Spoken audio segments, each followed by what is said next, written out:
And when you're talking to academic people, what Chris wants to know, what is the hardest obstacle in convincing academic folks to work in the corporate world?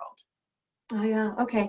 So, you know, in fact, maybe I can talk about the differences between those two settings, from my perspective.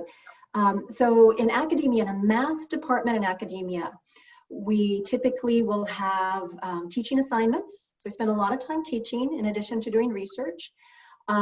We have this concept of intellectual freedom. And in fact, you know, in the math department, so I never really needed a grant. I had a computer, I had access to software already. I had plenty of paper and pencil. So I didn't need a grant, but you know, having an NSF research grant really helped my career. It did enable me to do some additional things, but I didn't have to have it. So you could do that in academia, in a math department. You could have that type of work and not have to convince anybody else that they should, you know, support you doing that work. You're already supported. You have your PhD, you get tenure, and then you teach and you do research. So those are the types of activities I see as very common across math departments. And in industry, a mathematician in industry, typically, especially at the beginning of the career, is going to be doing something somebody else directs them to do. So it's more like an extended postdoctoral position.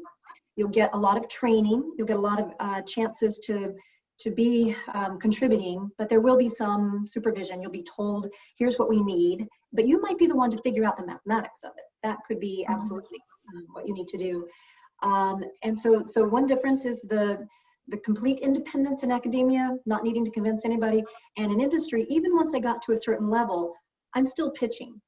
So I might have to go to my manager and pitch an idea after I've arrived at a company and worked there for a while, and show some concepts there and make a proposal. He came back a few weeks later and said, okay, here's 300,000, go ahead and do that project. So it's quicker, I would say, in academia, that funding support takes longer. It's more competitive. There are fewer resources. We're really trying to resource to do the innovative work in industry. So it's really a lot of resources are spent on that. Now the salaries are a little bit higher to compensate for the fact that we don't have a tenure system. So often I've got a job and I'm considered an employee at will. In academia, I had a tenured offer before I left academia, and that's a big difference.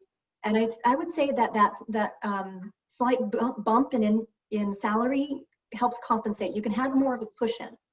The other thing that I advise people as one of those navigating those differences is in industry, because we don't have tenure, so you want to have some savings just so you have some options if your company goes through a reorganization, which they do, but you also want to stay up to date on your skills.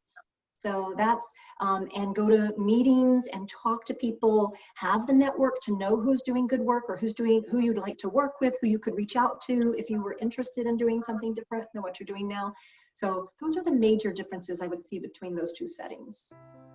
I think that's really helpful for a lot of people, especially I know that Katie, who's the other fellow, she is curious about kind of choosing between industry and academia. So I think having someone who knows both is really helpful.